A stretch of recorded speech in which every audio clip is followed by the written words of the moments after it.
Hi and hello there, Capricorn. Welcome new subscribers. My name is Yan, returning Istam buyers. Thank you sa inyong walang sawang love at support for me. At kung hindi niyo pa may paputi other channel, link is down below sa ating description box. If interested, i-click lamang yung channel na yan. I mean yung link para mapunta kayo sa channel na iyan. No? Dahil yung name ng channel which means Goddess of the Moon in Korean. At yun nga, kung hindi niyo pa mga babes, no, wala rin tayong gender dito sa babae, lalaki, LGBT, lahat ay welcome. Puwede rin pong i-switch yung mga roles dahil possible talaga magkapalit-palit po kasi general reading ito. So at the end of the day, lahat ay may free will na free niyong gamitin anytime, anywhere. So Capricorn, no, kung may cross watchers kayo rito, welcome rin sila. At kung meron silang Capricorn placements, no, could be dealing with Aquarius mga babes, no? Pero yung ibang mga babes, no, Aquarius means possible, no, na meron kayong isang klase ng desisyon na matalinong gagawin, no, dito sa paparating na week here for you guys. No? So maybe it is work-related right in here na pero yung iba, personal life. But I'm also seeing others no, mag-a-advise sa kanilang mga friends, no? And I'm seeing that you're using here your knowledge, no? Okay, in helping them out, okay? So cross-watchers ni Capricorn, welcome ka rin, no? May Capricorn placements and natal/birth chart, welcome din kayo. So let's go ahead and check these messages right in here. Just take only what resonates, Capricorn. Others, you could be dealing with Aquarius but doesn't have to be. You could be dealing with any zodiac signs, no? Or baka meron silang Aquarius placements sa kanilang natal/birth chart. Okay, Archangel Michael, thank you so much, Angel Guides. Can we get messages right here for Capricorn, please? What this Capricorn needs to know? Capricorn.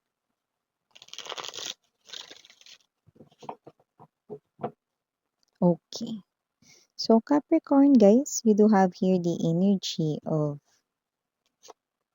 10 of coins,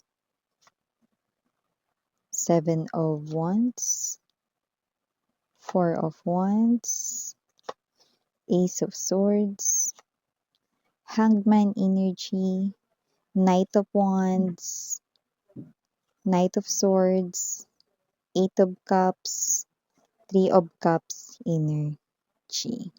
Okay. So, yeah mga babes, no, nakakuha tayo dito ng energy Capricorn, no, na posible na with the 10 of coins energy right in here, no, ace of swords, nakakita tayo dito ng energy na possible na more likely iniisip-isip nyo ngayon yung family ninyo. Malayo ba kayo sa family ninyo Capricorn, no? So, nakikita natin dito na possible na iniisip ninyo ang inyong family. Maybe you're far away from them, maybe you're living right here, no, independently, no?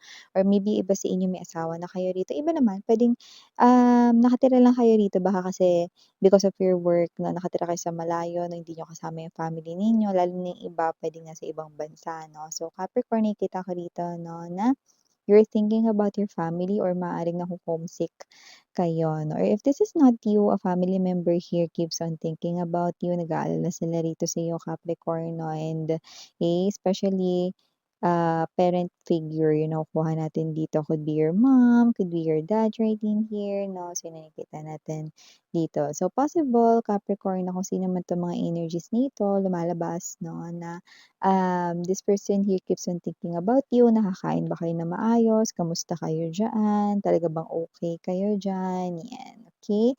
Pero yung iba, maaaring iniisip kasi, maaaring na-witness na yung iba sa inyo na posibleng nagkaroon kayo ng parang napunta kayo sa isang klase ng sitwasyon in the past 'no, na parang medyo nahirapan kayo mag-cope up doon emotionally. So, nag-aalala ito 'no, na parent figure ninyo, baka mom ninyo or dad ninyo or lolo't lola rito ano, or guardian ninyo 'no, if, okey ka na ba talaga 'no, at malayo ka sa kanila so parang nag-aalala sila rito sa inyo 'no.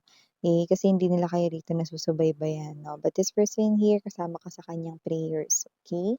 So, may gano'ng klase ng energy, okay?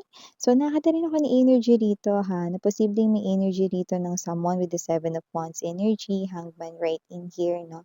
Possible na itong tao na 'to 'no, pilit niya kayong iniisip pero pilit niya rin ditong sinasabi sa sarili niyang, "Wag mo siyang isipin." Huwag mong isipin si Capricorn, 'yan 'no, sinasabi niya 'yan sa kanyang sarili dahil itong tao na 'to na hindi niya mapigilan ditong hindi mag-isip sa inyo. Kamusta na ba kayo? 'Yan 'no, kung sino man ito, possible na ito yung person na 'to mga babes 'no, na one, puwedeng ex mo 'yan 'no, at pilit niya kayong kinakalimutan. Two, puwede rin naman na hindi mo 'yan naging ex 'no, pero 'yan yung klase ng energy rito mga babes 'no, na parang hindi niya daw kayo puwedeng magustuhan. Oh, lalim. It could be a friend or it could be someone right here na best friend ninyo, like hindi daw kayo puwedeng magustuhan, 'no? Puwede kasing kayo ay taken na 'no, pero hindi niyo alam 'no, na may lihim na gusto sa inyo ang inyong close friend dito, yung iba best friend niyo talaga, okey? So, yung iba naman dito possible na ka-close mo kasi siya kaya parang ayaw niya na magkagusto sa'yo lalo na kung ikaw ay meron ng someone 'no, sa tabi mo like in relationship ka na or whatsoever pero kahit wala 'no, parang hindi puwedeng magkagusto daw sa'yo 'no. Parang hindi ako puwedeng magkagusto kay Capricorn, friends lang dapat kami, yun 'no. So someone here could be, okey,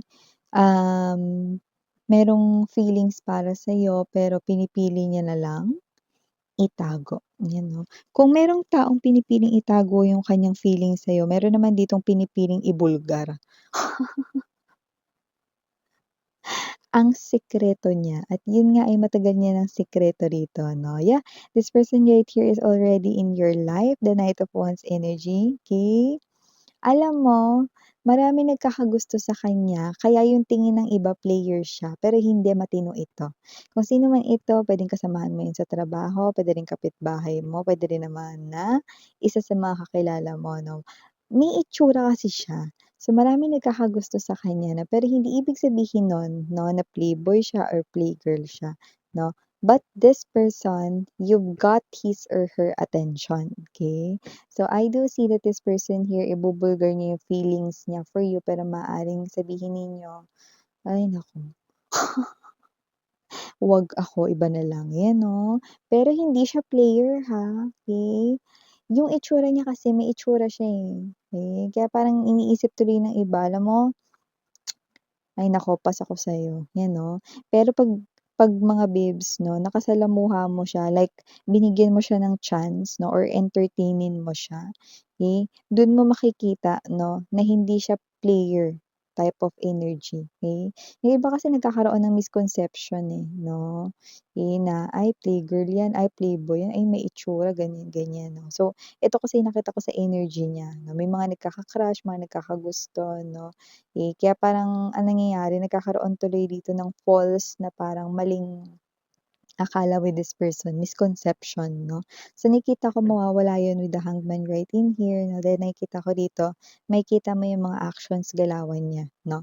Okey, kapag binigyan mo siya ng permission or chance, 'yan 'no. So ibubulgar niya yung feelings niya sa'yo, 'yan 'no. So it might happen right here 8 weeks from now or earliest possible 'no, wala pang 8 days from now. Ayan 'no, ang taray naman nun. So maliban diyan nakakuha rin ako ng energy dito, ex mo mukhang aalis na rito sa poder ng third party 'no. So puwedeng nagsasama sila, live-in sila, yung iba naman doesn't have to be na live-in sila, yung iba kasal, pero aalis yung person mo rito, nakakaloka.